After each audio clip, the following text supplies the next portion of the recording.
All right. Let me just make sure that we are indeed streaming like we're supposed to. And hey, Mike, just in case anything goes wrong tech-wise, then, if there's glitches, Wi-Fi, sometimes StreamYard is kind of funny, then I'll text you and we'll figure Okay. out where to go from there. But Okay. fingers crossed. I'm All going to right. pray to the atheist gods. Happy happy Wednesday, everybody. This isn't my normal live stream time. So we'll see kind of who pops in and out. But I'm so excited today to talk to somebody that I talk to all the time. But normally we're just designing t-shirts and hoodies and stuff together. And Mike, every single time I talk to you, my primary thought is, I wish that my audience could hear this conversation, because people need to know the lives that people like me and you have lived. And in a way, I just want to record every phone conversation that we ever have. Like, I'll call you for a t-shirt, like, here's our new Erica Tears water bottle or whatever. And then you'll tell me some little bit of your life that's so mind-blowing that it's like, can I just have permission to randomly record every conversation we have? I appreciate that. I think we need a contract. So let me have you introduce yourself.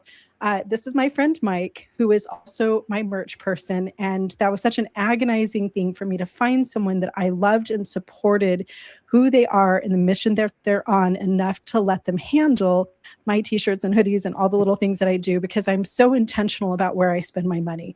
We vote with our pocketbook every single day. And the fact that I found you, I felt like was like a diamond and, well, not, that's the wrong allegory. You're a needle in the haystack. And I was thrilled when I found you. So will you introduce yourself to the audience? Yeah, well, thank you so much for having me on. I'm really excited about being able to share my story. And so my name is Mike Loy. I am a former independent fundamental Baptist pastor.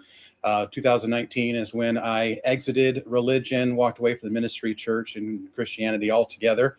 And I've been spending the last 7 years or so working on my own existential health, just kind of rebuilding my own identity, trying to figure out who I am. I was Pastor Mike for a very long time, a Christian, born again Christian for almost all my life, and trying to figure out what it means to be human. So I've been on that path as well. And so it kind of led me into becoming a existential health practitioner, which is basically somebody that is a companion for those that need presence on their journey as they're navigating through their own existential health. It's called the Wandering Nautilus. WanderingNautilus.com is where people can go and check that out. And of course, yes, as you mentioned, merch. Formal fundamentalist. We put the mental and mentalist fundamentalist. So formerly mental, formerly fundamentalist. Love that. That was used. Send me a picture for the thumbnail that had that. Yeah. It just made me giggle. I had to wear that shirt today. So yeah. So during my existential health journey, I just, I like inspirational, part of being a pastor, you like to inspire people. Sometimes you're condemning them, but there are those moments that you do offer some messages of inspiration. And that's the thing I missed about it, was inspiring, being an inspiration. And so trying to look for inspirational t-shirts online. If you type out inspirational t-shirts, it's going to be Jesus saves, God is love, faith over fear, Yes. that kind of shit.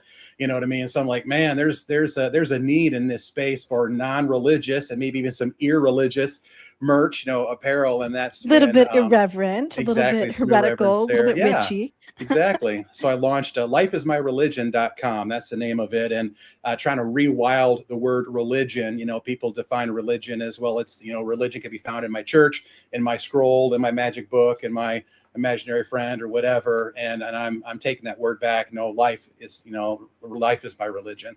I find religion in life, and everything that religion claims to offer can be found in life.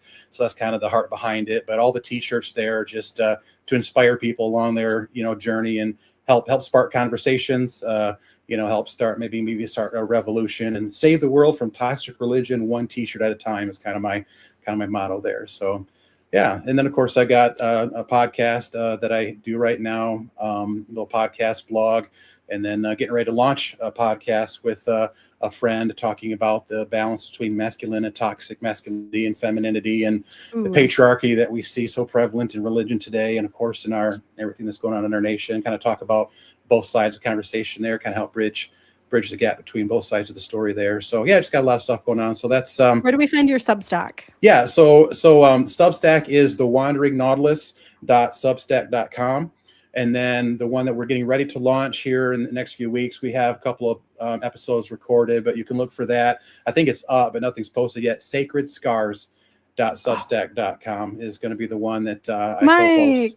That just hit me. Oh. Sacred Scars. That's what it's all about. Yeah. Oh. So that's because when I got together with this, her name's Lori Bickle, and her and I were talking online what cult about. did she come from? What cult did She was in Catholicism for a while, and then kind of spent some time in non-denomination. So she kind of brings the feminine congregant side to the story, and I bring the masculine ex-pastor side of the story, and how we navigated through toxic masculinity, toxic femininity, the imbalance of the masculine and feminine, the overarching patriarchy, and basically bring both sides of the story. How was it like as a man in that mess, as a pastor in that mess, and how was it like as a woman in that mess, as a congregant in that mess, and then kind of where our lives, where the conversation kind of intersects, and kind of help understand each other's story, because as an ex-pastor that stood behind the pulpit and said some very mean and terrible things to the women in my congregation. Yeah. Yeah. I feel like I can imagine some of my Baptist friends, like my ultra fundamentalist Baptist friends, I feel like every time I've ever talked to them, I'm being bullied. Oh God. Yeah. Bullied. Yeah. So in ways that I can't even understand. And that's what I'm hoping to understand, because part of my journey coming out of religion was not only healing from the religious trauma that I experienced, but learning to forgive myself for the religious trauma that I have caused to, a lot of people over the years. And so that's kind of been I'm part so of my glad journey. you said that, because that's something that I don't think a lot of people, if you haven't transitioned out of a cult or any type of a high demand society where you were weaponized against other humans, you cannot understand that intersection of guilt and victimization that we feel when we've left experiences like ours. And for me, like, I had so many overlapping cults. I always say, like, I'm the ultimate cult baby. One of my friends is Daniela, Knitting Cult Lead. I don't know if you follow her. She's fabulous. She's one of my favorite creator friends. I should introduce the two of you. She's amazing. I have all of her books are just like stacked around me, and some of her artwork and stuff. But she's just talked about how that we're all in a cult. Somebody's in a cult, but there are usually layers of cults. And for me, it was Mormonism, also just the alt-right in general, because Mormonism then put me squarely geographically inside of this pipeline where I was going to my little Bluebirds, which is like a variation of Girl Scouts of America. It's Bluebirds. It was a different thing. And everybody in my Bluebirds was super alt-right. Preppers, Christian nationalists, white supremacy. So I had all of these stacks and layers of cults on top of each other. And then also I was in a cult of one. My ex-husband, he was his own cult leader. And he led the cult just for me. Like, I was the only person in the cult that he cared about. And as I left, and culminating, of course, in MAGA, I was a super hardcore MAGA girl until I only voted for Trump that one time in 2016, and then had my faith crisis in 2019 and deconstructed everything. But when you're leaving those layers upon layers of cults, on the one hand, we were victimized. Childhood indoctrination, brainwashing, all kinds of coercion and lies and scams and frauds that happen inside of these organizations. So we were very much victims.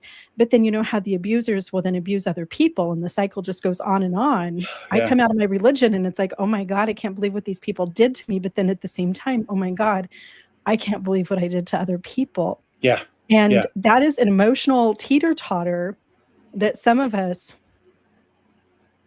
are balancing on a daily basis as we try to deconstruct the harm that was done to us and the harm that was done to others. And in the middle of that teeter-totter, still find a little bit of peace and space to breathe.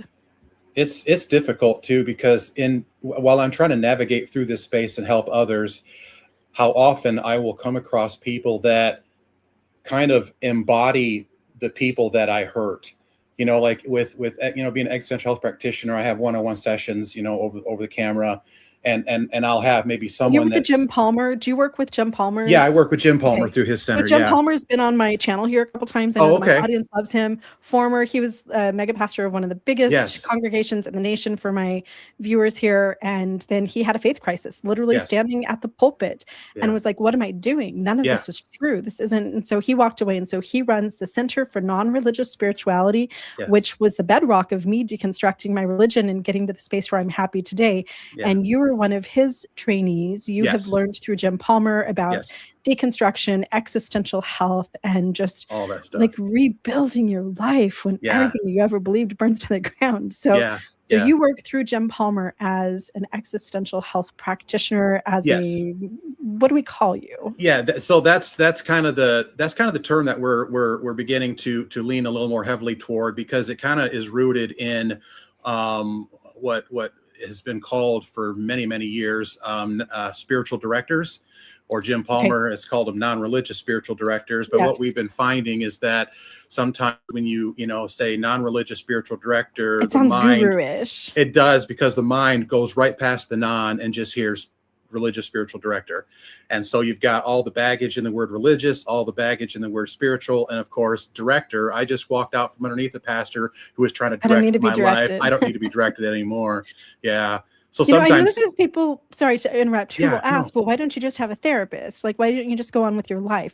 You've left religion, or you've left MAGA, you've left whatever your cult was. I mean, I've even had friends who are like multi-level marketing companies, and I was an MLM person too, where that becomes such a big part of their life. It's such a cult that they have some deconstructing to do. So why not just go on with your life? And for me, the answer was, my therapist has never left a cult. And she doesn't understand. She's amazing with my actual just psychological well-being. Yes. But that existential, that faith deconstruction is its own big monster. Yeah. And I think that only people like yourself who've left, being a Baptist pastor, and Jim Palmer and some of the other practitioners, Britt Hartley I've worked with also, some of those who've been through it, who have an understanding of the impact of faith, religious abuse, religious trauma syndrome, they are a necessary component to that deconstruction. Yes. So you work with people that are some of those people that you may have harmed in the past. Oh my word. And it's hard, because I've, that we learned about that transference, countertransference situation where I'm sitting there, and as this lady is pouring out her story, telling me about how her kids were hurt, by the things that were said. And in my mind, I'm like, oh shit, I was that guy. You know what I mean? I was that guy that stood over, a group of a room full of kids, telling them that, that they were on their way to hell because they were dirty, rotten sinners. And how many of you have ever, touched a hot stove and burned your hand, and they all raise their hand? Imagine that pain all over your body forever and ever and ever if you don't say these few magic words. Welcome to hell. Holy shit. Yeah. So she's lamenting, as my client or directee is lamenting this, for a few moments, I kind of feel that emotion come over me, because I'm like, that's the person I've been trying to forgive myself for hurting. And I'm also embodying the person that hurt her and her children in that moment. You know what I mean? And of course, in the training, you're caught to catch it and just hold space for her while she, but navigating through this space, I'm having to learn to, in essence, forgive myself over and over again every time I bump into someone else that embodies that person that I spent so many years hurting. And it's, So I know that it's always hard for me when I'm doing an interview and somebody wants to take me in a little mental time machine back to the past. Yeah. That's where I'd like to go with you. Okay. Who was that person? So just tell me a little bit about growing up Baptist, and then how you got involved in the independent fundamentalists, and then what that'll look like. Will you share a little bit about who you were? Sure, I appreciate that. I was raised in a Christian home. I was born in a Christian home, and we were Baptist, but very Baptist light. We weren't really into that deep, heavy, kind of condemning kind of thing. But of course, at the age of 5 is when I was convinced by my Sunday school teacher that I was a naughty little boy and deserved to be tortured in a fiery hell chamber for the rest of my life, because I lied, or took my neighbor's toy or whatever. And so I bought her story, and I was given this identity that I wore for many years from that point on. I think, that really hit me right there, because when I got baptized as a little Mormon girl at 8 years old, and you're submerged, right? They dunk you in the water. My dad was dressed all in white, and I had my little white outfit on. And at some Mormon stake center, I got dunked under the water and washed clean. I have my diary entry that I wrote as an 8-year-old about how good it felt to be washed clean of all of my sins through the blood of Jesus. I was 8 years old. So what would I have been like kindergarten for a second? I was in like second grade, right? Yeah. Yeah. And I was so relieved because I had been indoctrinated like you, right? Like I was this Yeah. bad little girl who had to have Jesus and all Yep. of this stuff to save me. Yep. And it actually, like as a mom now, it's really difficult for me to even open the pages of this diary and see this little girl who was so terrified Yep. of hellfire and damnation that I Yep. was just like thanking Jesus that he had the good grace to wash me clean. That is a form of child abuse that I find despicable. I think that Yes. childhood indoctrination is so destructive. I agree So I'm sorry that wholeheartedly. you went through that little fight. Like you just glossed over that. You're just sorry. You're just kind of carousing through that. But not everybody feels that as a 5-year-old boy. That No. like you're doomed for hellfire, so you better do something about it. Right. Yeah. And so at that moment, there's a part of me that was just frozen in time, because I'm on this path towards discovering who I am, as a person and what I like and what I dislike. But then all of a sudden I'm told, no, the path you're going, who you are, and the things you like and dislike are dirty and filthy. And so it's like, I am just that the real Mike Loy is frozen in time.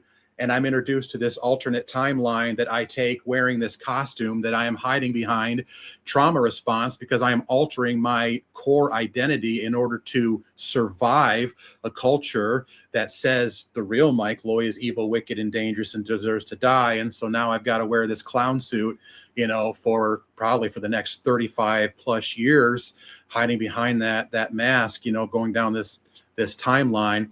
But there were a couple of points in my childhood that began to chisel away at the foundation. When I was told the Noah story, something didn't hit me right. Now, one would think that a pure Something about a innocent global child, flood where everybody drowns and somebody built a big wooden boat by hand in the middle of the desert thousands of years ago and puts one of every animal on planet Earth on it. that's the part I believed. That's the part I was okay with. And Me too, I believed it. I was even okay with God justifying the mass unalivement of innocent women and children. I was brainwashed at that point that didn't even faze me.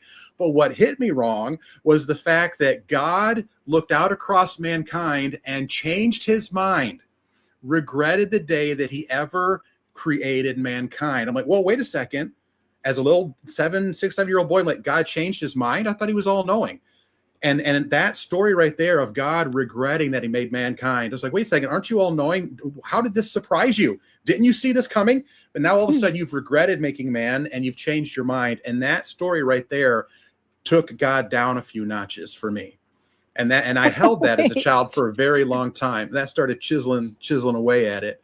But then the next part was when I'm sitting there, and I don't know if you were taught this in Mormonism, the substitutionary atonement theory, that I was the one that deserved to be hanging on the cross. It should have been me on the cross that day, but Jesus took my place, and God was happy and satisfied and pleased that Jesus was bruised and beaten and tortured. And so I'm sitting here hearing this as a little 9-10-year-old boy, and I'm horrified. How could a father be happy and pleased and satisfied that all of this happened to his son? And I'm just crying, horrified as a little boy. And I remember my dad asking me, what's wrong?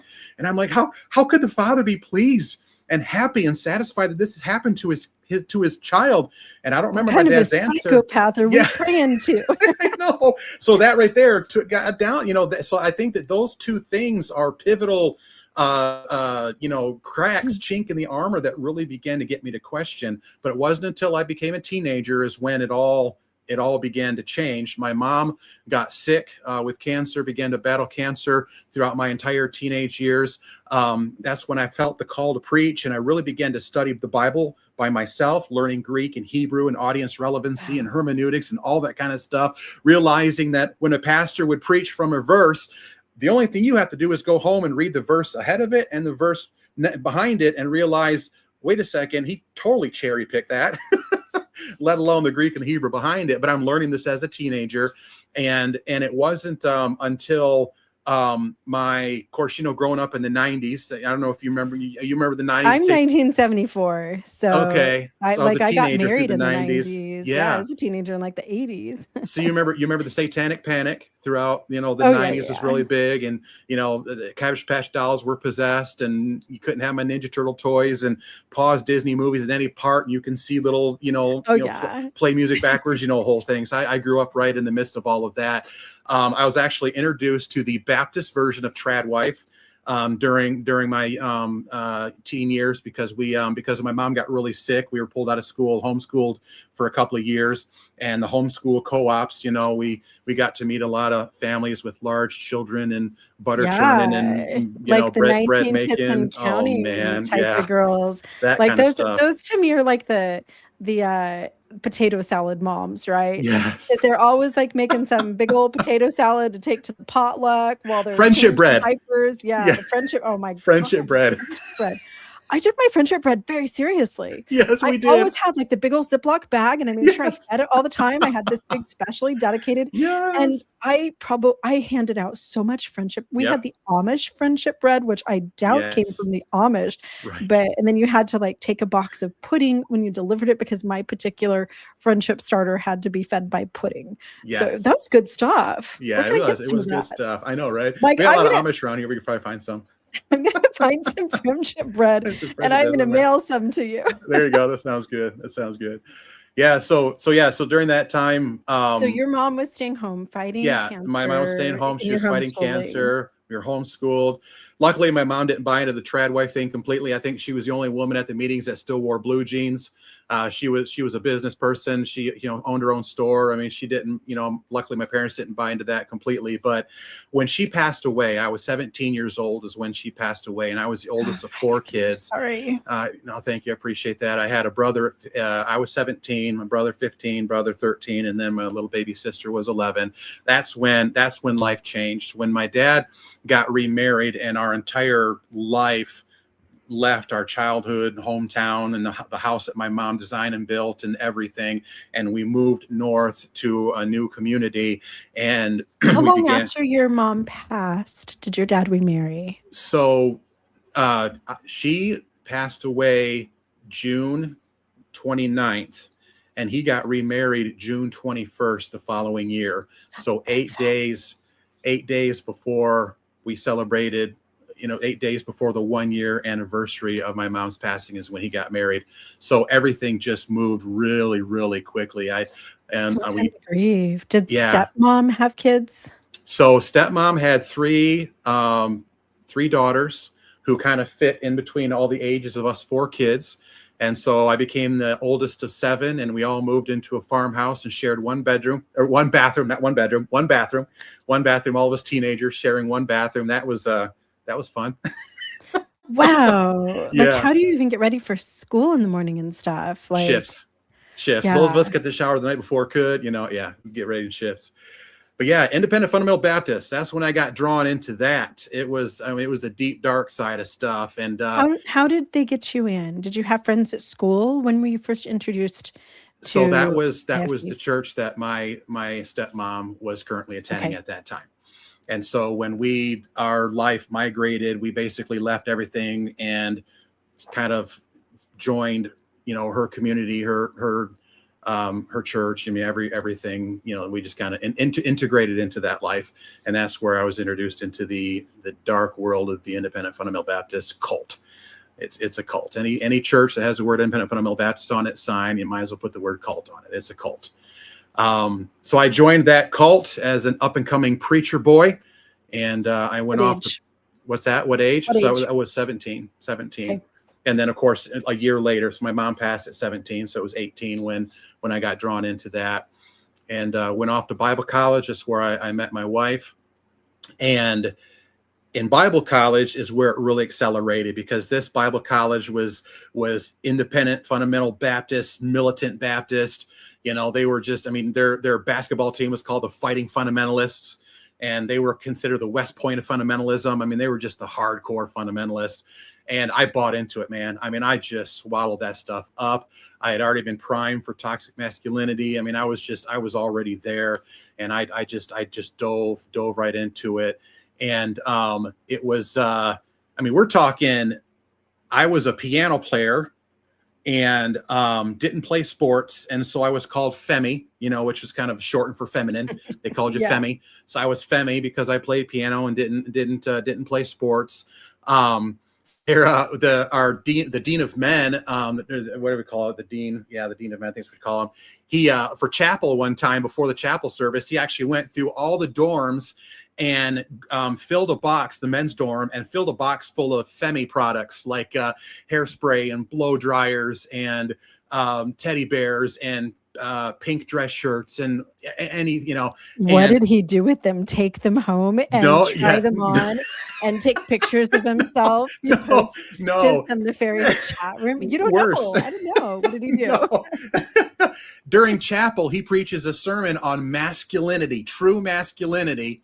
And then he takes that box and he pours all the contents out on the stage and he says, now women, he says, ladies, you watch and see who comes up on this stage to collect their items and make sure that you, if you're dating him, break up with him now and don't even consider him to be good husband material. And so I wasn't there that day when this happened, but as all the guys are coming up front, picking up their hairspray and their blow dryer, their teddy bear that their girlfriend probably bought them for Valentine's Day and their pink shirt and all of that. So yeah, that was the kind of masculinity that I was introduced to in the wonderful world of fundamentalism. You know what's interesting? So I think that we are cousins, right? The IFBs and the Mormons, we're first cousins, very closely related. Yeah. But there are some variations. In Mormonism, it's more about the role that you play. It's about being a provider husband. It's more about the paycheck and the giant house in Alpine, Utah, and the big truck and things like that. But Mormon men are kind of Femi, like that's the culture. Yeah.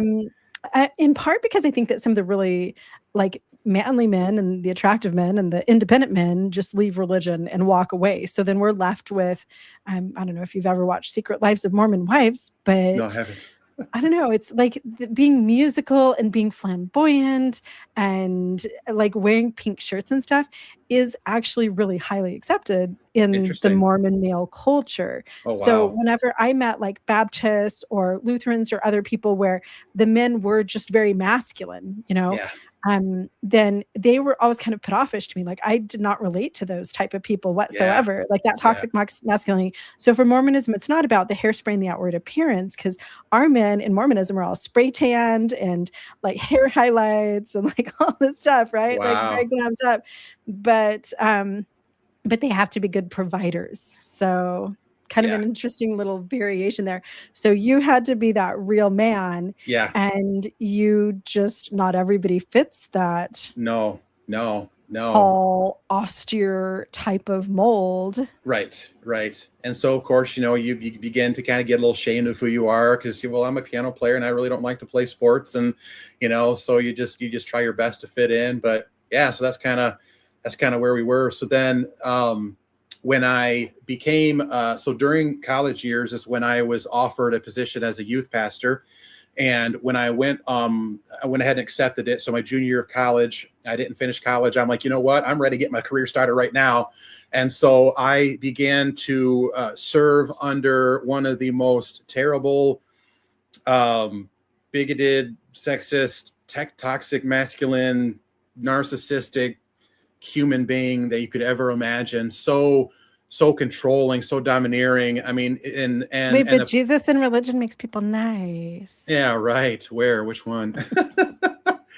I mean, even so much so my wife and I were dating during this time. And so I went off to be, you know, a youth pastor for him for a little bit. And then a few months in is when my wife, you know, we got married. She came and joined me. But like, we're talking stuff like, you know, he pulled me aside one time after church and he was like, hey, you sit a little too close to your wife during the church service. You look like you want to jump her bones.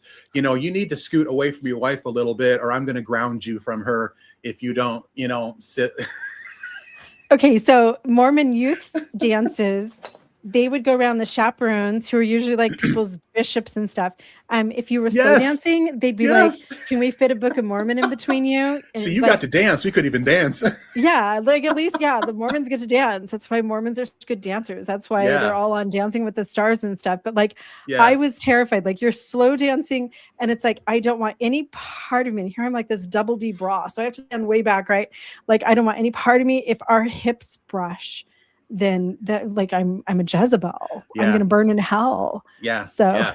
But see, so we're he married. had the gall to. But we're married. Now we weren't dating. Whoa, we're actually wait. married. I have a So license this in my isn't when you were pocket that engaged. says, You were no, I you're was married. married. I had a license to touch this woman, issued to me by the state of Illinois. I had a license to touch her, but yet I was sitting too close in his eyes and had to scoot away. So Your pastor, just think about the psychology behind that. Here's a grown adult man sitting up in front of a congregation of people who are there for like spiritual inspiration and whatever.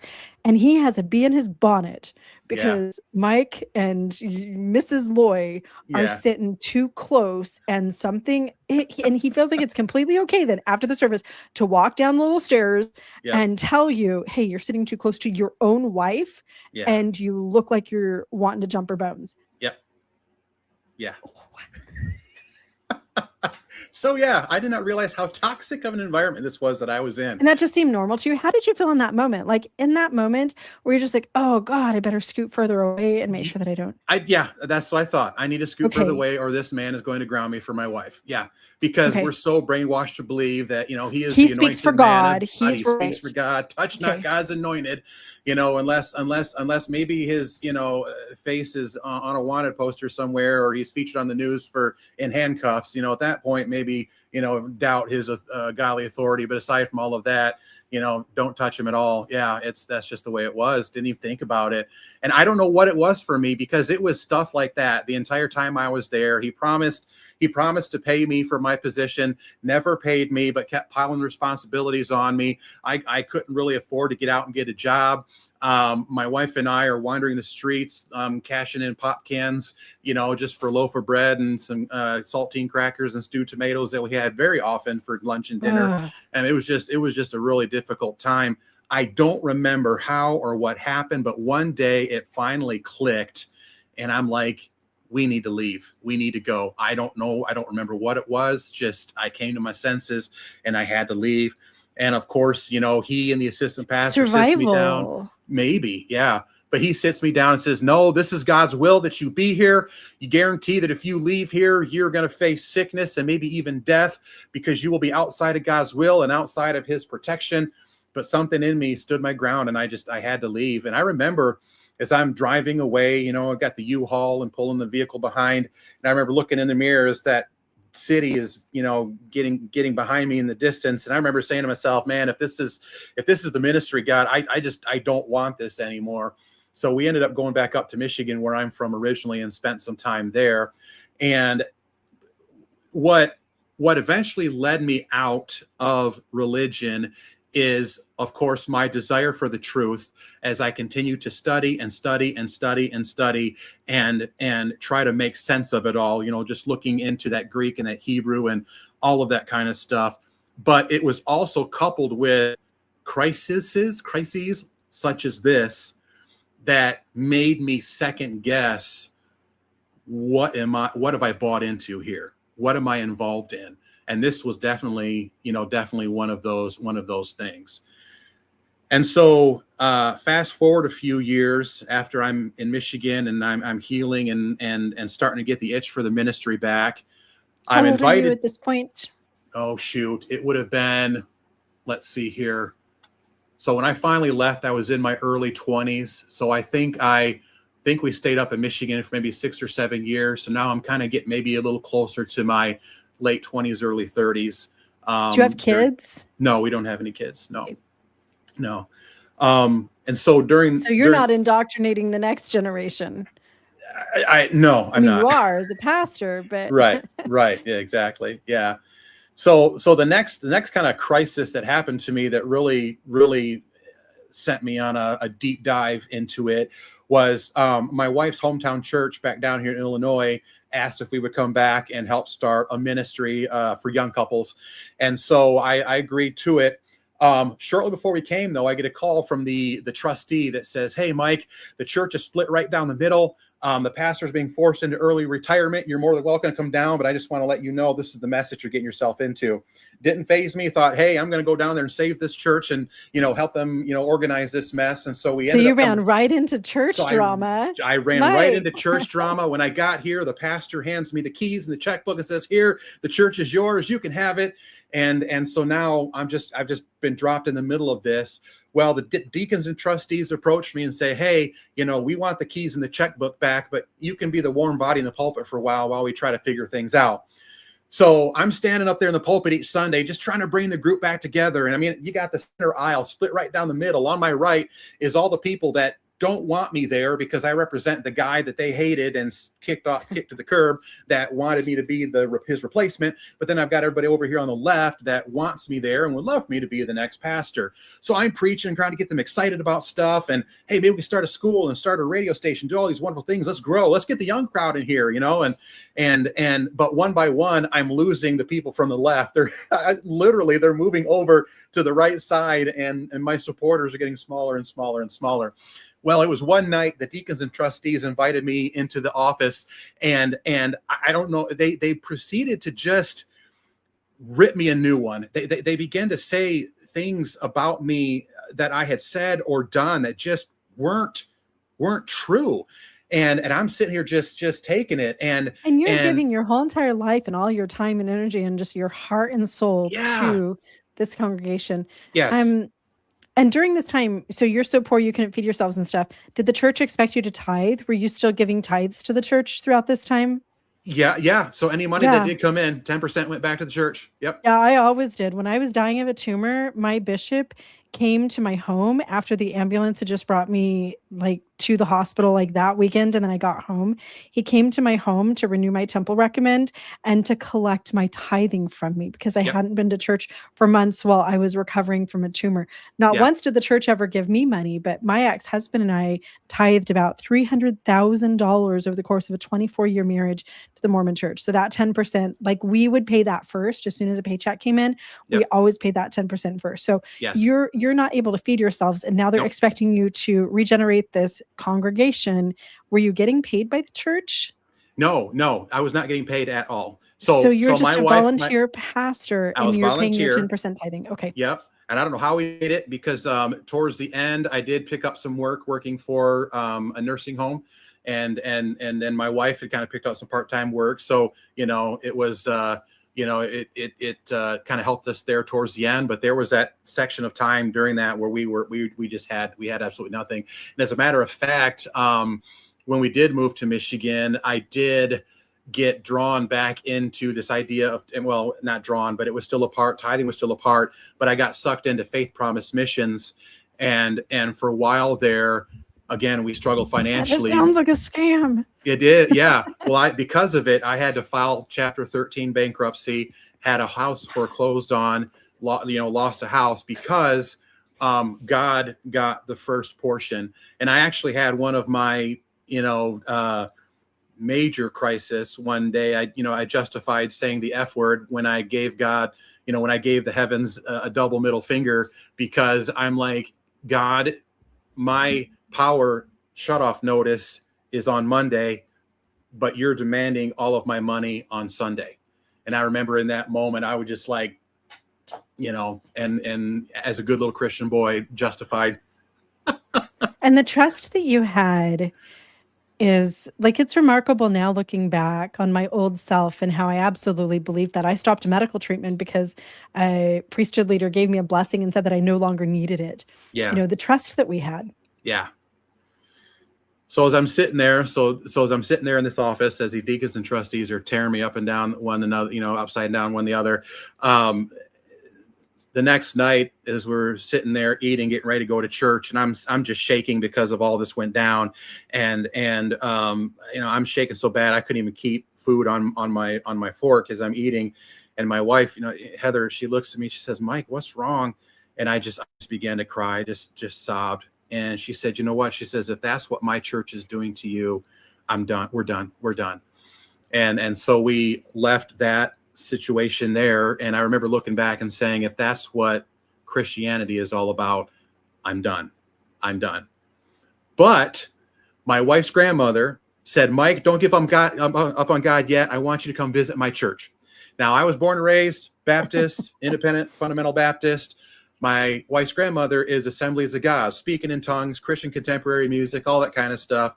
I've been to some of those churches. They're fun. Yeah. I've been to some tongues churches. Yeah. We went on for like 3 hours of speaking in yeah. tongues.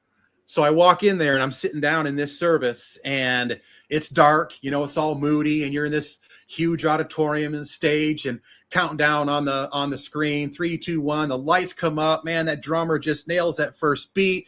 You've got this, you know, 6-voice harmony singing these songs and this electricity. I just feel this electric feeling in these words and I'm start crying. I'm like, what in the world is going on with me? This is something I've never felt before, you know, and praise Jesus. Yeah. And they're talking about God providing $20,000 for the youth group. And I'm like, I couldn't even get the Baptist to trust God for a $20 can of paint to repaint the auditorium. And these people must serve a bigger God. And so here I'm having another crisis of faith because I'm thinking, man, I was born and raised in the wrong religion. This is what it's all about. So that drove me back deeper into studying because I'm like, wait a second, you know, did I get it all wrong? I felt something. That must mean this is true. Exactly. So I continued to study. We spent a little time there. Eventually, though, like not to quote scripture, but like a dog that returns to his vomit, like a dog that returns to his vomit, so a fool returns to his folly. And we left there and went back to the Independent Fundamental Baptist Church, King James only, singing the hymns and whatnot. Attended a church there for a couple of years, and that pastor put me in touch with the church where I eventually became a pastor of. But in the middle of all that, I am still majorly deconstructing my faith. I'm overturning every single stone. I'm looking behind every single bush. I'm just digging into it all together. And when I became pastor in 2009 of this little independent fundamental Baptist country church, I am in the middle of deconstructing my faith in a major, major way. Once you start critically thinking, which is a skill that I was never taught, right? Yeah. And I think that's one of the reasons why my, religious people around me, and not to stereotype, but most of my really hardcore fundamentalist religious friends also homeschool or they private school their kids in Christian schools because they don't want public education. The only thing that I had going for me was that I had a public education where I actually took critical thinking classes so that we could solve crimes. We learned forensics and different things like that. I was sent to a special school for geniuses and they taught us critical thinking. And so that caused me a little bit of conflict growing up. But then I would go to church and think, oh, I can't use these crime solving skills at church. That's only, that applies to history and that applies to forensics. But no, that doesn't apply to the scriptures because I just have to go by faith. Yeah. So people don't understand, I think, unless you've been born and raised like you were, that you literally are like demotivated and de-incentivized to use critical thinking. Right. Because critical thinking involves doubt. You're questioning things. So you don't want to question God. No, exactly. But once you kind of go into that deconstruction mode and you are looking at these little bits, tell me, what about the flood and what about God and what about tithing and things like that? When you start, it's like this cascade and you can't stop. It's like pushing over that first domino and like, oh shit, like, like I can't stop the dominoes. I've just pushed over the first one. So you're now a pastor and you have learned to critically think, to weigh out evidence, to really look at your own insight into things. And you've pushed that first domino open. So while trying to run this church, now these little dominoes are falling and you're starting to question some of the things around you. Oh yeah. And so it's like an itch that I just couldn't scratch. And, and so I kept going back and I'm studying, I'm tearing it apart. The cool part was that my deconstruction studies at home were my Sunday school lessons and sermons on Sunday. And so the church was actually deconstructing with me during this journey. And so during Sunday school, we're kind of having these conversations back and forth. And it was interesting though, because when you're in that mode, it's like when you have an aha moment, it's almost like you rub just some temporary salve on that itch that kind of relieves it just for a little bit. but it soon wears away. You're like, yeah, no, that wasn't it. And so you go back and you just keep digging and digging and digging. So I'm bringing That's such a good way to put it. Yeah. Oh. Thank you. So I bring these Sunday school lessons, and of course, I've got people getting excited about looking at this, through a fresh set of eyes. Of course, you got people that aren't liking it and are leaving the church because they don't like this, and then you've got people progressive. Yeah, right? yeah. So this is the weird part. Typically, when an independent fundamental Baptist pastor goes off the rails, he is run out of a church by the deacons. But for some reason, the deacons left one by one, and eventually I'm a completely deconstructed independent fundamental Baptist pastor that has his own country church. And it was like the most conservative looking, it was called the postcard church in our community, because everyone that drives by it, it's got the steps, walk up to the double doors and the columns and the steeple that sticks way above the trees, like the most conservative country bumpkin Baptist church being run by the most liberal, deconstructed, doubting pastor in the community. You're creating a bunch of apostates. Pretty much. I'm leading an entire group of people to hell. Yeah, going to hell in a handbasket with you. Exactly. And so 2019 is when I walked away. And so kind of fast forward to that time, I evolved from independent fundamental Baptist. We scraped the word Baptist off the sign, changed the name of the church.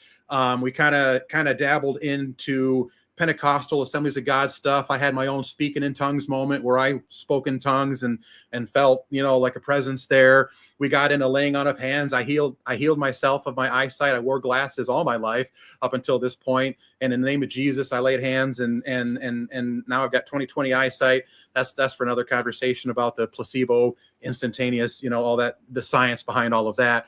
But while all these are going on, though, part of my deconstruction journey is studying neuroscience and neuroplasticity and quantum physics, the quantum realm, and things like that. So you're finding scientific explanations for things. That's it. Your church is trying to give you spiritual explanations for. So even your experience walking into that church, that was the core of most of my faith. Yeah. I knew, like, you're always taught as a Mormon girl to go back to those moments when your testimony shone the brightest and look at those whenever there's like darkness around your testimony. So I could look back on, I know that one summer when I was at girls camp and we were all sitting around the campfire and, the bishop came as a special guest and he bore his testimony about Joseph Smith and the Restoration. I know that, like, I got goosebumps and my hair stood up on my head. And that's how I know that the church is true. And that moment that you had walking into that church and it was dark and then the music comes on and it's perfectly timed. Well, there is an actual physiological explanation for elevation emotion. And once you become aware of it, you can see, that also happens to me when I'm at, like the season premiere of my favorite TV show. Like I felt like that when Secret Lives of Mormon Wives came on right after Taylor Franken Paul got booted off The Bachelorette.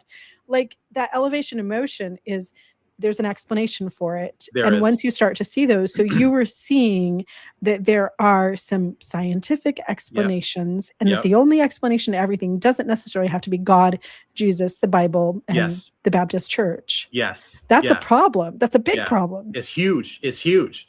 So much so that when you understand the science and you're deconstructing behind the scenes, you can still get up behind the pulpit and in essence fake it. You know what I mean? Because you know the science now. You know the right words to say. You know what to do to tug on their heartstrings, and to bring the power and the presence of Holy Spirit. I mean, all of that. And so, understanding the psychology and the science behind it, I eventually got to a point, though. And here's the thing: is that my messages turned from guilt and condemnation and law to this grace, love, acceptance. But in the midst of all of that, I went from you are broken in need of a savior to you are whole and you have agency and you have authority. You are not a pawn in some cosmic chess player's game. You are the game master. Get out there and make something of your life. And at that point, I'm losing people left and right. One of two reasons. Either one, they don't want to hear that they're fixed. They want to hear that they're broken.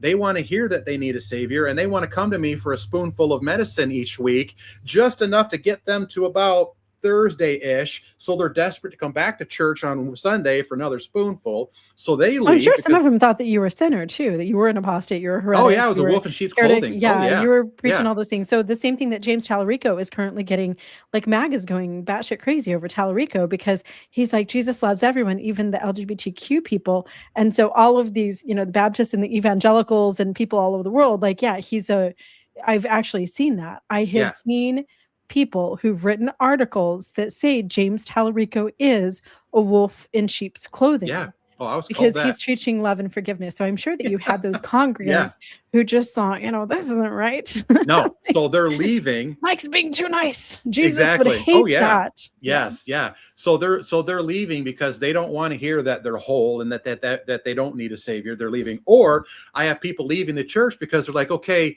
well, if I'm not sin sick, if I'm not broken, if I'm not whole, Why and I am I at don't need a church? savior, why am I come to church? You know what I mean? So it got down to just a small group of people that were just there because they love to hear still love to hear my inspirational messages and whatnot. But internally, I got to a point where I'm like, what in the world am I doing anymore? Because I got to the point where I felt like I was a snake oil salesman that was peddling this false elixir for a sickness that didn't exist. I had spent my entire life as a doctor researching a cure for an illness, discovering that the illness was Never never existed. real, never existed, but I've invested my entire career trying to find a cure for it. So now I'm sitting here and I'm like, then why in the world am I even a pastor anymore? So I went to my congregation and with the idea that I needed some time away. I need a little sabbatical. And for some reason, though, I knew I needed my letter of resignation in my back pocket. For some reason, I just felt I needed to have it with me. So I went to the small group of people that I felt were close to me and my nearest and dearest of friends. And I said, guys, this is what I'm going through right now. I need a sabbatical. I need some time away to figure out what to do next, to figure out where to go next. Can I just have some time away to think, to figure out the next step? And one person says, well, why don't we just close the doors of the church? And another person says, well, why don't we just get a new pastor? And in that moment, I was crushed because I had been investing. At this point, I invested 10 years of my life for these people. And I had officiated your daughter's, I'm thinking in my head, I officiated your daughter's wedding. And I left my wife's side to spend the entire night at the hospital when you were sick. And a lot of times I did this without pay because as people were leaving the church couldn't afford to pay me. And so I'm doing this, for free. Had another house foreclosed on during that time as well. You had sacrificed blood, sweat, tears, For houses, everything. relationships, and you Everything for these expected that people. to be a reciprocal relationship. Is that what you're Yes. saying? You thought I that there would be some expected- reciprocation. Yes. Pastor Mike needs to take a little break. We're going to hold down the fort because we're going to give back to him all this time and devotion that he has given to us. 10 years. If there's And I need a one thing moment. that I've learned about my relationships with church people, I wish that I had in front of me. I don't want to get up and go get it. My mom wrote me a letter here 3 years ago that told me to drop dead. Typed it, put it in an envelope, put it in the mail. Why? Because I'm an ex-Mormon TikToker and I have a YouTube. Shit.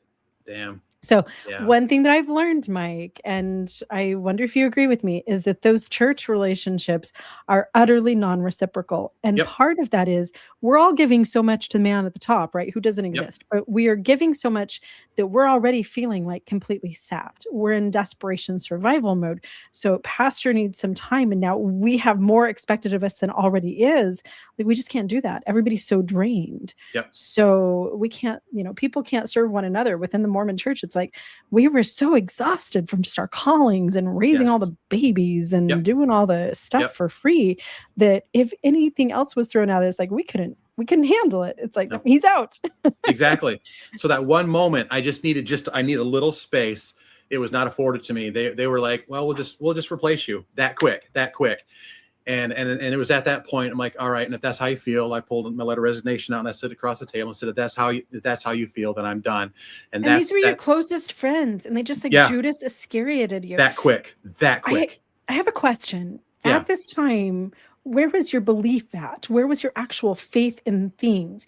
You were deconstructing stuff, but did you still believe in Jesus? Did you still believe in the Bible? Did you still believe in the Baptist church itself and some of those fundamental things, the atonement, etc.? Or had you kind of deconstructed that and you were just using this as a vehicle to do your best to help other people? Yeah. So at that moment, I no longer believed that the Bible was the inerrant word of God.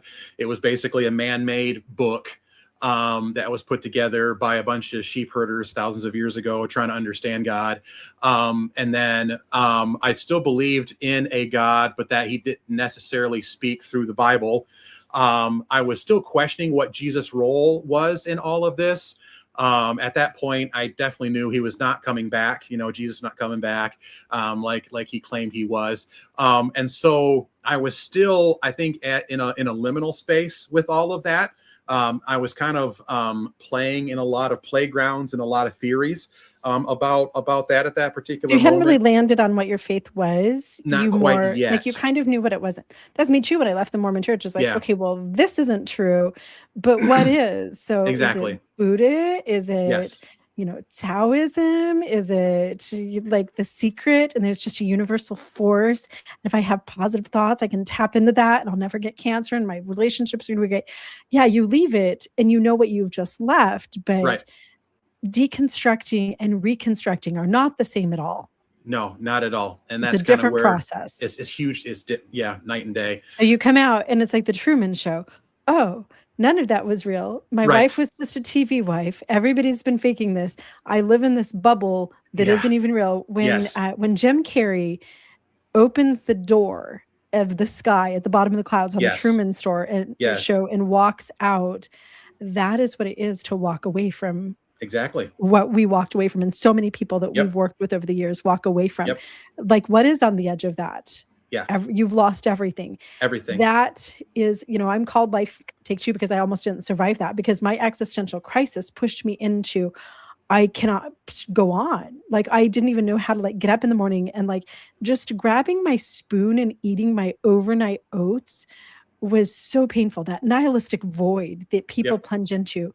It seems so fun. And I had so many friends around me. Well, like my Mormon friends all left me, right? But my new friends who weren't Mormon anymore, as I went through that myself, they're like, high five, Jenny. Yeah, you left the Mormon church. Awesome. Now you can wear tank tops. And I drank wine for the first time at age 44 years old. And it seems like a party. But everything that my entire life was based on has just been taken away from me. And I don't know anything that's real. No. Everything was a lie. Nothing exists. Yeah. Horrifying. Yeah. Because now I'm standing there and I'm like, if I'm not Pastor Mike anymore, who am I? Mm-hmm. If I'm not Christian Mike anymore, who am I? That was my career path. I was going to retire as a pastor. What do I do now? I walk away from all my friends because I moved to this area to become a pastor. And every relationship I developed was through the church. You know what I'm saying? And I still me too. live. Yep. Yeah. And I still live 25 minutes away. I still live 25 minutes away from that church. So I'm still trying to navigate through a neighborhood, a town, a community that still in many ways knows me as Pastor Mike. And it's not fun. Yeah. So that was, I've never thought about that. Like all the times that we've talked. And again, if you're just hopping on, if you weren't here in the beginning, Mike is my merch person. And now I hope that my audience sees why I felt so drawn to work with you. I had so many other people that were sending me presentations and stuff. And it's like, I only want Mike Loy, because I feel like our heart for what we're doing is so similar, and the things that you've gone through, it's hard for me to find someone that I really relate to. You're incredible in the process that you've gone through. And some people, they'll just leave and then you join another cult, or your life is just in shambles. And I'm sure that you work with some of those in the role where people, your life just hits rock bottom and you never recover, and you're just mad and bitter and you hate the church that you came from and all of your friends that shunned you, but then you never rebuild and get back on your feet again. It's so remarkable to me to see the hard things that you've gone through and that you did get back on your feet. Now you've turned that around and are helping other people. I appreciate that. Thank you. And I hope too that people see stories like mine and others that, so often we are accused of leaving the church because we got butt hurt by mean Christians. Or because you were cheating on your wife. Yeah, or we wanted to live a life of sin or all that kind of stuff. And I think for most of us, while sometimes crisis kind of helps push us out of the church, and being butthurt by religious people kind of does help, push us a little bit. But I think ultimately, more often than not, we are in such hot pursuit of the truth that we end up following the truth right out the door. And that's what ends up leading us out. And I wish people, I just hope more and more people realize that's that's why we leave, is for that reason. And Like, if and you you were being mean to us butthurt, doesn't you help. wouldn't have, yeah, you wouldn't have walked away from your whole career and everything. Like, I've never thought about that that was the only way that you made money. But similar to me, because I was a Mormon trad wife. So, like, I didn't have a job, but my job was being a Mormon trad wife. So when I was no longer a Mormon trad wife, then I lost my job too. But you walked away from everything and really like a complete unknown. I want to just have you touch on this question really quick because I love this. What do you say to someone who still finds good in Jesus's words in the Bible, but doesn't believe any of the spooky, superstitious, and fantastical parts of it? And what she's describing here, he is what they are describing is secular Christianity, Yeshua as a philosophy, but take out all of the, the spooky, hooky, kooky parts of it. I read the Bible now more than I ever have, but I also took my X-Acto knife. I cut out the Old Testament. I cut out everything after, the Gospels. And I read it partly because of my channel, so I don't necessarily rely on it for inspiration or things like that. But I burned all the rest of it in my backyard fire pit. And I think that's way forward. So what would you say to somebody? What do you say to somebody? So for me personally, I think there's a lot of different ways to look at the words of Jesus through secular lenses, through a secular lens. One way that I've looked through, and I'll be honest with you, I've been kind of thinking about going back.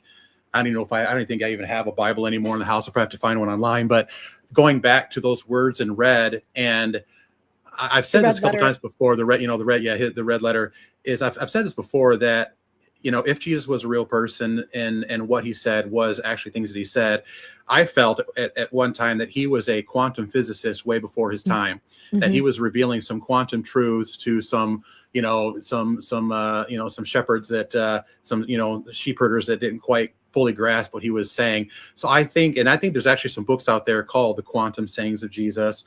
And I've also looked at some parallels between what he and like Buddha and the Tao have said in regard to, and even with Carl, Union philosophy and things like that, with some of the archetypes that you see in the words of Jesus, that there's so much in psychology, philosophy, the human experience, neuroscience, quantum physics, that when I'm reading books, it's funny because the pastor in me, when I'm reading books like, Union philosophy and an article on quantum physics or neuroscience, I'm like, I can make a sermon, on this subject using the words of Jesus.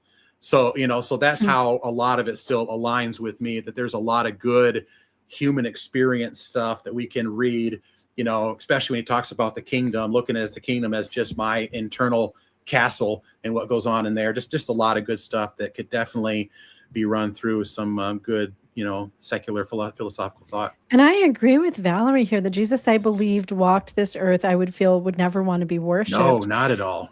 It's, to me, it's up for debate whether or not there was somebody named Yeshua. I mean, maybe he did some of the stuff in the Bible that they say maybe he didn't exist. Maybe he was just a fairy tale that was made up, right? Who knows? I don't know that we have enough evidence or ever will. We won't answer that question. But when you really just get rid of that Old Testament and the later parts, everything of the Pauline gospel, and look at just what did that Rabbi Yeshua say? This skinny little kid in ancient Palestine running around in the desert.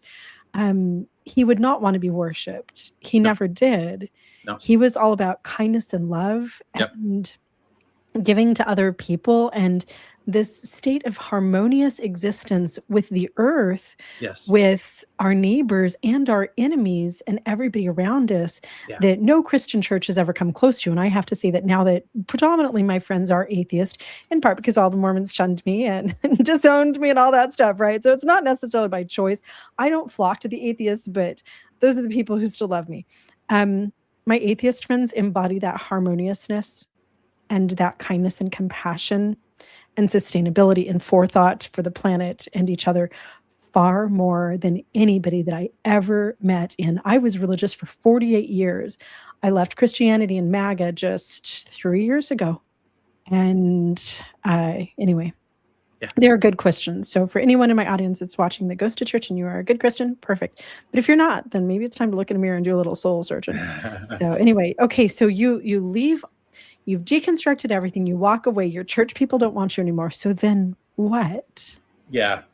So At that time, like I said, I was kind of studying quantum and neuroscience, and so I began to dig into that a little bit. And I Science don't is so even fun. what's that? Science is so fun. It Like, is. I was It is a always lot told of not fun. to study science. Yeah, yeah. And by all means, I don't claim to be an expert on neuroscience or quantum physics and whatnot. But like I said, as I was digging through some of those truths, I'm like, I wonder if that's what Jesus meant when he said this, this, and this. I felt a lot of that begin to overlap. But anyways, I still felt like I needed to hear God's voice though in that liminal space. And so I ended up reading a book entitled Conversations with God by Neil Donald Walsh, I think. And it's for someone in that space, it's kind of a good book if you're looking to kind of just still hear some sort of a voice. And it's kind of this conversation between the author and God, and it kind of reads like a script. And that kind of gave God a little bit of a voice for me for a little bit that didn't sound anything like the God of the Bible, but it kind of helped me transition through that. But then during that time, I think what was revolutionary for me is one of the biggest things that you and I, people like us, face coming out of high control religions is identity confusion, and I think that when we are in this realm of identity confusion, It's so deep. we try to reach for another belief system to find an anchor. And we end up doing a lot of belief swapping. We find the next guru, the next teacher, the next person that's going to give us a nugget of truth. And I honestly believe, and what was foundational for me, is that if you can get grounded in some form of identity and that be your tether, then maybe start playing in the playground of different beliefs and things like that. Don't try to find anchor in a belief, because you'll get sucked right back into something else, and it'll just be a never-ending cycle. So I think that once I began to establish my own identity and realize who the real Mike Loy was, I began to get my autonomy back. I began to get my agency back. I began to get my authority back. And when I began to get that back, I began to realize, wait a second, my agency, autonomy, authority is not in some sacred scroll or in some deity outside of myself. That in those moments that I felt there was a God that brought me comfort in the midst of sorrow, or brought me strength in the midst of weakness, or brought me love in the midst of not feeling loved, that was actually me who was there for me all that time. And when I realized it had always been me being there for me, that was a game changer for me. And it really helped launch me deeper into this path of where I'm currently on now in existential health, and kind of walking with others who are on the same path. I know this is kind of a personal question, so I don't want Bring to be it. intrusive, but when you say you started to find your own identity, will you tell me specifically? So we know your old identity. You're a pastor, you're a biblical scholar, a husband, a leader and a pillar in the community, somebody's spiritual refuge. People would come to, I'm sure, for funerals and marriage problems and all that stuff. So that's who you were. We've heard who you were. You deconstruct everything. All that's gone. For me, the hardest thing was I lost my respectability. I wasn't a wife. I was divorced, single. I was no longer the organist or the Relief Society president. I was no longer, Louise Howard's beautiful Mormon granddaughter who is, all this stuff. I felt like I didn't exist, and it took time to rebuild. So that rebuilding, if you were to tell somebody during that time when you started to develop that identity, what would you have told somebody about yourself? I am what? So to answer your question on how I got there, and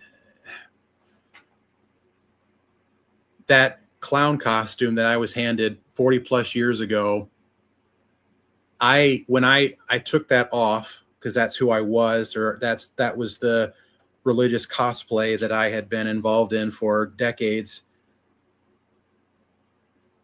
I had to go back to that little boy that was still waiting at the crossroads, frozen in time, that was convinced everything about him was evil and wicked and disgusting.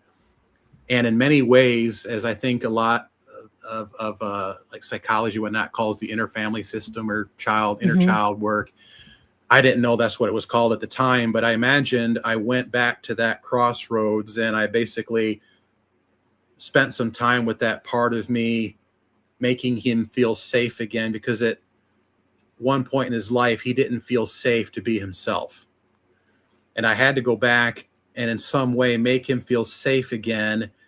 And in many ways, I had to pick up where I left off. At And all that those, 5-year-old boy, when you yeah. started to the word cosplay, I think, is so important. Do you think that if you're deeply enmeshed in a religion, that you are cosplaying on some level always? I mentioned this to a group that one of my groups I was in recently, that I meet with on a biweekly basis. And I mentioned this idea that as long as you are a Christian, especially pastors, matter of fact, it was with my ex-clergy group that I was in. I said that as long as you are a pastor, there's no way you can live an authentic life. It's impossible to live an authentic life as a pastor. And I would even say it is impossible to live an authentic life as a Christian, because the whole idea of being a Christian is to suppress the shadow Yes. part of you. And instead of integrate it into who you are, it is suppressed. And so, especially someone who is invited into the club at such a young age, you are told, powerful, strong, powerful strong, powerful girls are told you're being bossy. That's the spirit of Jezebel, and they have to suppress that. That was my life. Men who, little boys that want to play piano, that don't want to go outside and play sports, all of that. And Let's burn your pink shirts and get rid of the exactly. hairspray. And so I would venture to say that it would be very, very, very, very, very, very rare to ever find someone who has called himself a Christian that is not in some form of cosplay, because in order to, even the most liberal Christians, in order to survive that environment, there is always going to be a piece of you that has to be suppressed. And anytime there's a part of you that has to be suppressed in order to survive in an environment, that is by definition a trauma response, and that is cosplay, and you are not allowed to be authentic in that situation. Well, And I would dare someone try to find me a church or religion somewhere that allows you to be 100% authentic in order to survive that environment and that culture. that's biblical. I'm just trying to think of some of the phrases that shaped my behaviors and how I viewed myself and caused me to self-abandon in the Die way to that you're self. talking about. Your heart is Die to self. deceitful. Your heart is Yeah. deceitful and desperately wicked. Who can know it? Your flesh is evil and wicked, full of sin. Deny yourself, take up your cross and follow him. Die to self. Become like a I become child. smaller, he becomes bigger. Mhm. When God looks at me, he doesn't see me. Praise God. He sees the lamb. He sees the blood of Jesus. He doesn't see the real Mike Loy. He sees the Jesus suit that Mike Loy is Have wearing. you received his image in your countenance? There was a little Yeah. song that we sang about that at Young Women's Camp. Have you Yeah. received his image in your countenance? And I would deeply internalize that. Yep. I'm trying to take on the personality, the desires, the thoughts of my Lord and Savior Jesus Christ. Yep. And nobody ever cared who Jenny was underneath. Nope. I was like this wild bucking bronco that all of my Mormon leaders, and I was platinum haired, and I had a beauty mark and red lipstick and high heels, and my God, did they hate to Yep. think of all the wild feelings and thoughts that I had inside of my own little self. They wanted Yeah. to strip that all away from me. So you really can't engage. I do think that there are certainly some of my friends who are not part of these high demand religions where it's more of kind of a passive activity. Like my partner, Kevin, he's, a dean at a Christian school, but he sometimes goes to church on Sundays. He sometimes feels like going on a picnic with me and the kids is more of a spiritual uplift than being in church. And it's not his identity. He's very much a self-guided person. So I do think that there are people who can just go to church. Some of those churches where it's just, once in a while you pop in.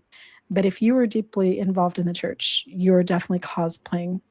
So your identity then after that, so you root back into 5-year-old Mike. You have to go back to your core inner child and figure out who you are underneath all the piles and layers of personality that your religion placed on top of you. So were you? What is Mike? Yeah. So I have found that I'm a guy that, and this might mean more to others, listening than to others, especially when you're born and raised in religion that tells you cannot do this, and this.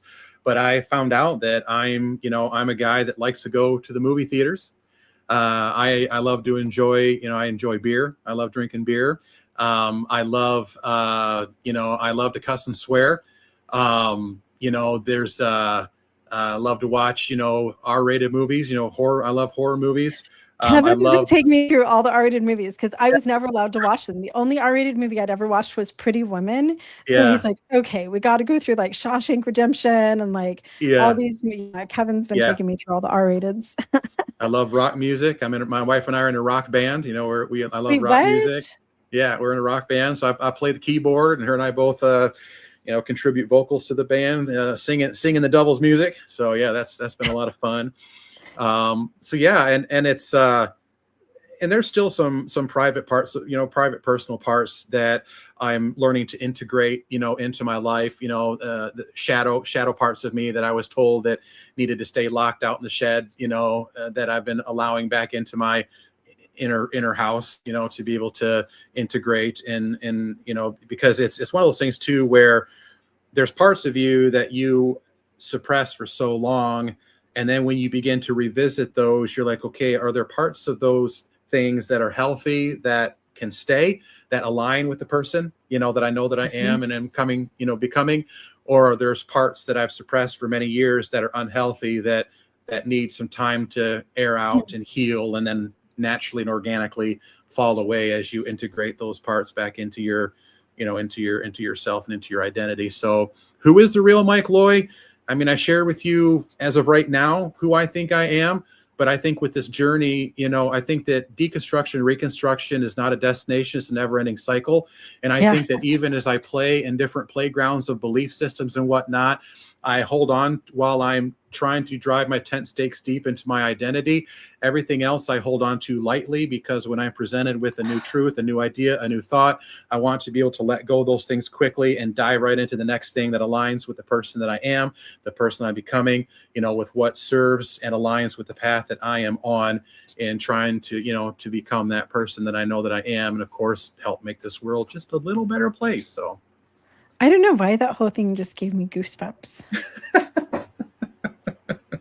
Like, that's so beautiful, and in like a really genuine, authentic way, not like an elevation emotion, like being in church, but there's something so beautiful about being given permission to be authentic, to be congruous with your own path, and not just have to do what everybody else around you is doing. Yeah. And I'm a man that loves to cry. I love to cry. I have myself a good cry almost every week, and I let it go. I just let it go. That took a little bit of doing too, because, real men don't cry, dry it up. Boys, But I love to cry. Oh, it's amazing. Okay, so you're my merch guy for anyone who's just hopping on right now. Don't we have it? Don't I have a Real Men Cry shirt? I think we do got a couple, like crying, like a no crying zone with the word no. And then I think and that's Real crossed Men out. Don't I love Cry, that one. crossed out. Yeah, we got a couple of those men. Yeah, we got a couple of those. Yeah. I just felt like I couldn't be a feminist if we weren't doing some men's merch to give those positive messages to the men. So Father's Day is coming up, Michael. Yeah. So Michael and I collaborate together. I come up with designs. There's a couple of things that he submitted to me, and I love the stuff that we're doing. My Erica Tears is definitely my favorite thing right now, just because I think that it's a way to kind of minimize her impact. Yeah. I spend so much time digging through really like serious news articles and doing all kinds of investigative journalism. And sometimes what I do on my channel gets really heavy. And I feel like merch, it's my way to be kind of humorous and funny and fractionate the darkness of like the Epstein files and domestic violence and some of those things that I'm dealing with. So I'm like, how many months am I into Erica Kirk and so many articles and so much research and participating in panels and podcasts and different things on the impact of Turning Point USA. And I live right here in, I'm a Scottsdale girl myself. So we grew up I'm I'm 20 years older than her, so we didn't grow up right down the street from each other, but I was in college. Anyway, I love my Erica tears. It's just a fun way for me to like make fun of her. It's almost like that childish sticking my tongue out at like, and those water bottles come fully empty because there's no such thing as Erica tears. But it's been so fun to work with you and collaborate on those things together. I agree. So before I go into my final couple questions here for you, and we're a little bit over time, do you have like 5 more minutes? I've got plenty of time. I've got my afternoon wide open for you. So whatever you need to do. Yeah. Okay. I love it. Okay. So you don't need to run anywhere. Do you have a drink of water? Do you need to take a swallow of water? I do need a little sip of water here. Definitely. Blowing my vocal cords out. So if anyone has deconstructed religion, if anyone's having a faith crisis, then Mike does work as let's say it once again, because you're no longer just a spiritual guide, a non-religious spiritual. So I'd call an existential health practitioner. Yeah. I would not. It's funny because like we talked about, you can leave the church. So I left the Mormon church, and then my ex-husband abandoned our family. I always say I left him, but no, he left me. And then I left Christianity 4 years later, left MAGA, my whole entire family. So I found myself at age 48 on the complete outside of everything, not even knowing which direction to go. And if I hadn't had Jem Palmer and the Center for Non-Religious Spirituality, and working with Britt Hartley, who worked as also a spiritual director, non-religious spiritual director, etc.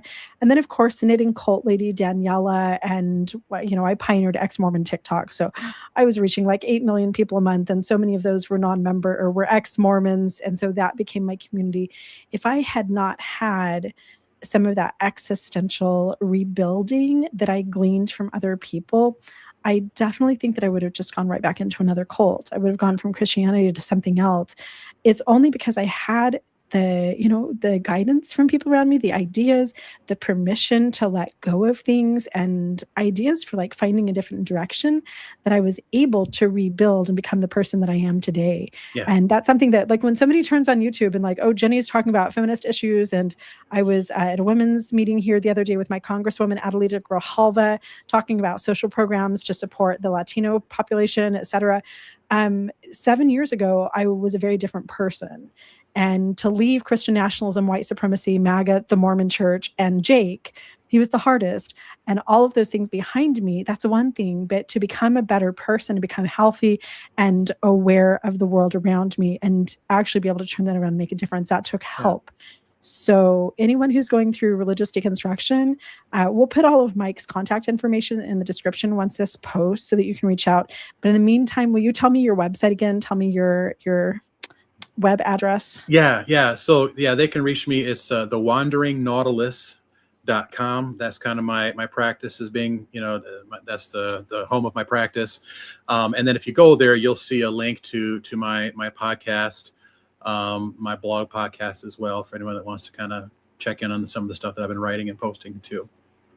Okay. So, and I kind of liken it too as kind of a companion, more or less. If you don't mind me just adding this real quick, Please, my wife and I, a year ago, we went to Disney World for the first time ever, and her sister and sister's husband had went many, many, many times before, but when we went our first time, they went with us, and they were kind of they didn't have any itinerary, they didn't have any schedule, any destination. They basically told us, look, wherever you guys want to go, we're there, to be a companion, to be a presence with you. And that's in essence what existential health practitioners or non-religious spiritual directors do, is that we are the ones going with you to your Disney World. We've been there before. We know what the landscape is like. We don't have an itinerary. We don't have a map. We don't have a plan for you. This is your trip. I'm just your traveling companion in the passenger seat. To just kind of be a listening ear, supportive presence. And I've been here before, so sometimes, when you're navigating down those lonely paths by yourself, to have someone with you that's been there before, it's somebody I wish I would have had, with me when I first left religion. So I'm just hoping to be that for others. I wouldn't have been okay. And again, I'm called Life Take Two because I survived unaliving myself during my existential crisis, barely. A neighbor Yeah. saved me. I didn't decide to change my mind. Somebody heard my Mercedes running and called paramedics and rescued me. So I have lost friends during that faith Mm. crisis, that existential nihilistic hellhole that we fall into. And if I hadn't been over there like pioneering ex-Mormon TikTok, where it put me in contact with all of these other people, I would not be where I am today if I hadn't had that help. So I absolutely appreciate everything you do. I always feel like you're like a healing balm to me whenever we talk. So, I appreciate that. Thank you. okay. So, a couple of final wrap up questions. Wait, hold Yeah. on. Say something while I cough really quick. I've blasted my throat out with like 10 hours of recording in the past 2 days. Oh, no, no. Well, I do appreciate you having me on, and just being able to tell my story is very healing and very therapeutic for me every time I'm able to tell my story. And I know sometimes too, with what I do as an existential health practitioner, just holding space for someone while they tell their story, for more often than not, that's enough. A person just needed someone to ventilate to and be validated, and that was enough to get them set on a very very beautiful trajectory towards existential health. And so that's what I'm here for, to be able to hold space for someone while they tell their story. And then for those that feel like they'd like to take me a little further on their journey, then we can set up recurring sessions and continue to navigate through, different aspects of their existential health. So Love it. appreciate So it. my channel, people come to me and my audience always wants just that little hope that we feel like the country is going to hell in a handbasket. Yeah. We feel like all these crazy Christian nationalists have taken over and we're now waging war over in the Middle East. And I have just finished multiple of Pete Hegseth's books. This is what I've been doing. And I don't know if I can ever get back my inner peace after reading American Crusade.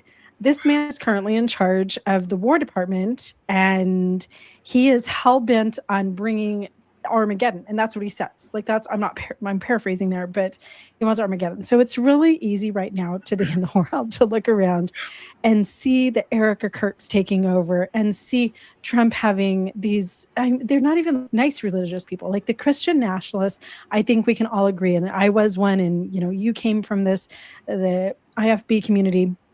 They want people to burn in hell. We want Armageddon to come, and it can be really scary. So my audience likes to know that there's hope. And that's the main reason why I brought you on today, also to talk about, just everything that you're doing and share your story. But I want you to be just that little ray of sunshine, because not that long ago, you were out there hating on people and praying for Armageddon and thinking that all of your neighbors who didn't go to the Baptist church were going to burn in hell. So my question for you is, if you could go back to,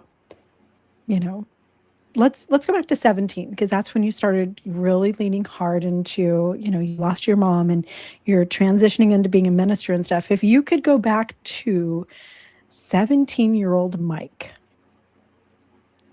is there something that you could have said or done to him that would have just planted that little seed that would have helped you lead into deconstruction earlier?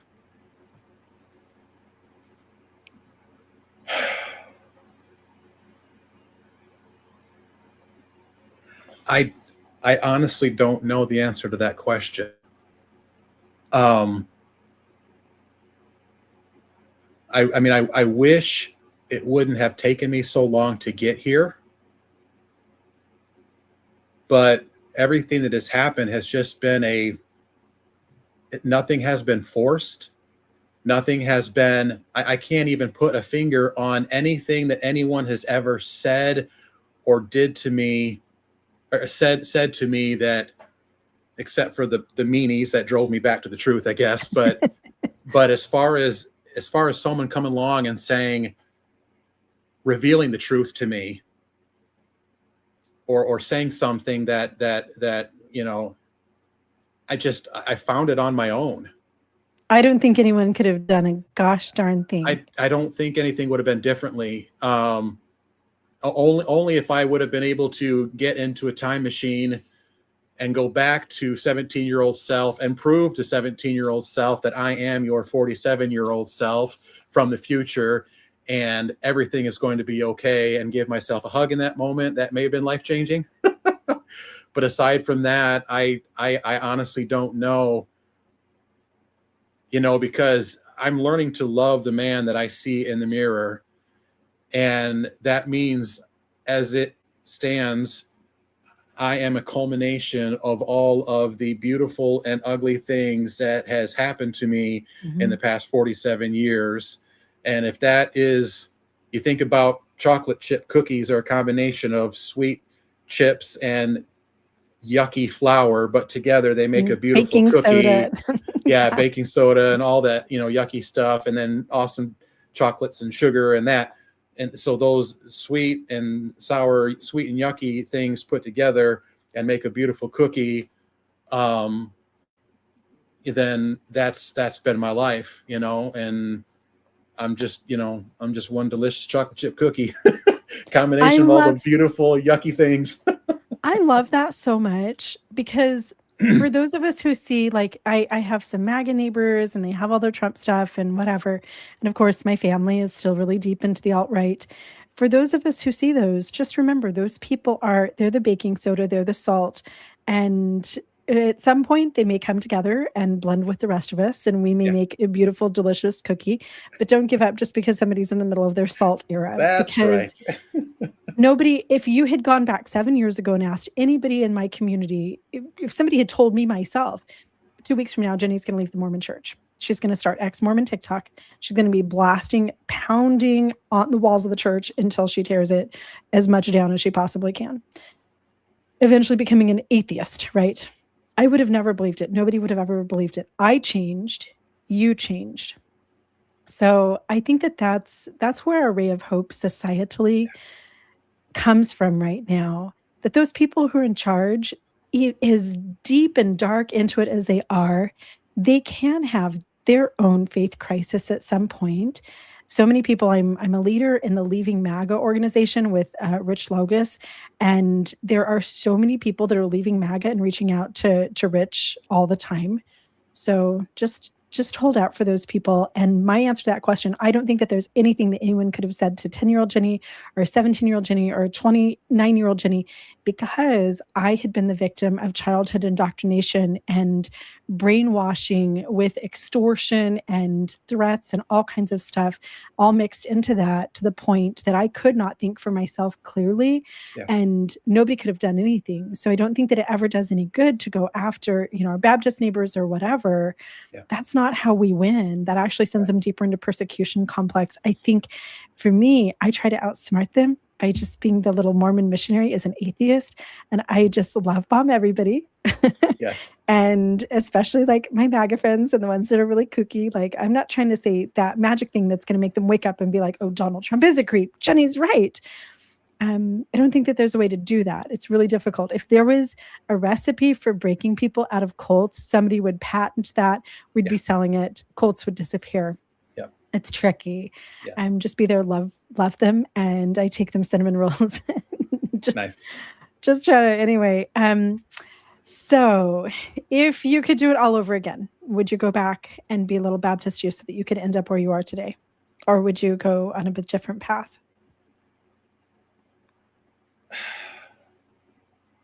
And I know how loaded this is. I know the abuse. I know the hunger and the hard things that you went through. As somebody who's been there myself, and domestic violence and all the different things that I suffered within my ultra-religious community. Would you take a different path if someone had told 5-year-old Mike, hey, we're not going to go to Bible camp this year. We're going to be, we're just going to be like happy and live a life. Dad marries a hippie wife and your path is different. Would you take that different path, or would you still take this path so that you would end up exactly where you are today? The only thing that I don't like about the part of me that I don't like about me today is the religious guilt, shame, and trauma that I am still trying to navigate through. It's hard. But when I look at you know, the relationship that I have with my wife. I mean, her and I left together. You know, the beautiful relationship that I have with her, the relationship that I do have with friends, and the things I'm involved in now, you know, the community with Jim Palmer and just the beautiful people that I'm meeting in that community. I don't know, because if that alternative timeline that I was taken down at age 5 was a part of the journey to get me here today, I don't know if I just don't know. You know, because all, like I said, it's all part of the ingredients that has created the beautiful dish that is my life at this very moment, with the exception of the guilt, shame, and trauma that I'm still trying to navigate through. So I guess if there would be a way to redo that journey and still be sitting here today without the shame and the guilt and the trauma, then yeah, I would welcome that path. That guilt, shame, trauma is my fuel for everything I do. So I wouldn't want And to take that away that's the thing either. too. I wouldn't want Yeah, to take you're away any right. of it, because You're that's my right. fuel. I wouldn't be doing any of the stuff that I do with all the You and I bullying, wouldn't be and talking right now. we wouldn't be talking right I now. wouldn't be involved in Jim Palmer's community and all the beautiful people I've met there. So you're right. Thanks for pointing that out. Yeah, maybe there ain't a damn thing I'd change then. It's interesting. I've asked that from so many people who've left religions, and it's always a mixed bag. Oh, For man. me, there was a point where I would have said I would have redone everything. If I could go back and live my whole life differently and Yeah. not have all of the abuse and the things that I suffered, I absolutely would. But then I got to a point where I started to have so much impact through my platforms, through some of the leadership conferences that I participate in helping, you know, my nonprofit that helps unhoused kiddos, etc. When I started to have that impact, and that's a psychological term called post-traumatic growth. Sorry, I had to think for a second. So, you know, we always hear about PTSD, post-traumatic stress disorder, but there's also post-traumatic growth, where the person that you become afterwards, the things that you're doing and the direction that you're going in are far more impactful and satisfying than if you had never gone through that thing. You know, your house burns down, and then afterwards, because you have the resources, because you have the direction, because that's fuel for you, you do more stuff in your life after that tragic house fire. You know, you start a nonprofit where you're helping firefighters or something, right? And that post-traumatic growth becomes such a catalyst that you would never even want for that to not happen anymore. And I think that I spent probably about 6 years just angry. Like, why did I have to be born into that family? Why did I have to, at 19 years old, get forced to marry a man who had assaulted me on our second date and spend 24 years with this nightmare of a human being? Why? Poor me, right? And I was so angry, and that fueled my ex-Mormon TikTok. I was mad, and I wanted to talk about it on my TikTok all the time. But when I started to heal and I started to feel happy again, and when I started to see that that was fuel for me to help other people, that's the moment that I flipped over into, I would go through it all again. Every single minute, I would do all of it again. And I love the Steve Jobs dots connecting in reverse. Have you guys heard Steve Jobs? He gives this speech about the dots connecting in reverse, and how, like, he dropped out of college and then he had to go to junior college, and he took a calligraphy lesson, and then he starts a business, and his first partners like force him out, and his life just seems like a disaster. But then he says, I looked back at a certain point and I could see, you don't see the dots connecting when they're happening. It just seems like a shit show, right? But he's like, if I hadn't had to drop out of college and take that calligraphy class, none of you would have Times New Roman on your computers, because that calligraphy class was where I learned about fonts. And if those first partners hadn't, then whatever, we wouldn't have developed this computer that helps with medical technology and helps with so many things. And you and I have the impact that I have because of computers. I know that they're a mixed bag. Technology is always like good and evil, right? That's why we have the apples on our phone, I swear. It's such a mixed bag, but those dots in reverse, and just hearing your story, I cannot help but think this little dot seems so painful. And that little dot at the time, I'm sure, must have been soul crushing for yourself and your wife and the people around you. But looking back, those dots led you to this place where, and to me, it doesn't matter if I'm helping 1 million people or 100 people, or if there's just one person. You're helping people and you are a cycle breaker and a disruptor. So I'm an atheist. I don't believe that there's a God, but I do hold space for the fact that I could be wrong because we don't know. None of us know. If there was some God who planned, she decided Jenny has to be Mormon so she can break down the walls of that church later on. Yeah. I'm all for it. Love it. I love it. So, Appreciate okay. that. Any final message for everybody? I would just, I'll be honest with you. I think just be patient with yourself, for those that are, following along and especially in their deconstruction or reconstruction journey. I did see a couple of messages pop up, people talking about definition of spirituality. And I know sometimes that word carries a lot of baggage with it. And so sometimes when you first exit a religion and you're sitting there, not even sure of your identity, where to go, what to do next, sometimes you just need to just sit and feel, and not in such a big hurry to, give your autonomy or agency away to the next guru or charlatan that comes along peddling some 3-step, 4-step, 12-step program, on how to get here and reach that or whatnot. And just, learn to just sit with yourself, give yourself space to feel, to cry. It's okay to be pissed. It's okay to be angry. It's okay to feel and hold close, your autonomy and your agency. Don't be so quick to give it away. And then just begin to dig into your identity and who you are, and give yourself all the love and grace and space you possibly can to just feel and grow and heal. And hey, it's, you're not alone out there. Jenny and I, others like us, we've been through it. We're here for you. And you're going to be all right. You're going to be okay. I think it was Jim Palmer who told me the answers are all within, and they always were. You were being God for yourself all along. When you were praying and you felt that peace, that was Jenny.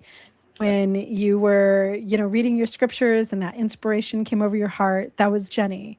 So look inside, stop looking outside, stop outsourcing all your spirituality. So wonderful message, Michael. Do we want to answer just a couple of questions here? I got time, before sure. we hop off? Okay.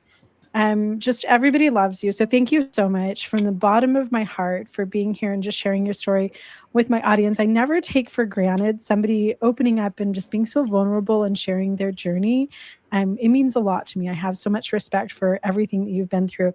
I think that somebody had a question about, okay, this is off topic. This is so off topic. Did I ever truly love Jake romantically or just platonically, or was it performance, or did you convince yourself you loved him? So I was trauma bonded to him. And that gave me this anxious feeling of always wanting to please him. But I loved everybody. I'm very enthusiastic about people. And Jake was very attractive. He was a bodybuilder and stuff. So I think that I was 19 when we met, So yes, I had that 19-year-old, oh my God, I get to be naked with a boy in a shower type of stuff going on. But he was mean to me and abused me from the very beginning. So then I was trauma bonded. I was diagnosed with a really serious case of Stockholm syndrome. And that Stockholm syndrome was the glue that kept me with my husband for so many years. So, okay, great convo. Does anybody have any comments? You guys are so sweet. Did you absolutely love having Mike on? So now you know the guy behind my merch. If you want to get yourselves an Erica Tears water bottle, that's Mike who's doing all of that for me. So, and I love just how patient you are with those late night texts. Okay, I need an Erica Kirk Tears water bottle ASAP. And you don't question. There's never a, what are we doing this for? It's just, yeah, we do. We need an Erica Tears water bottle for sure. Did I miss any questions back here?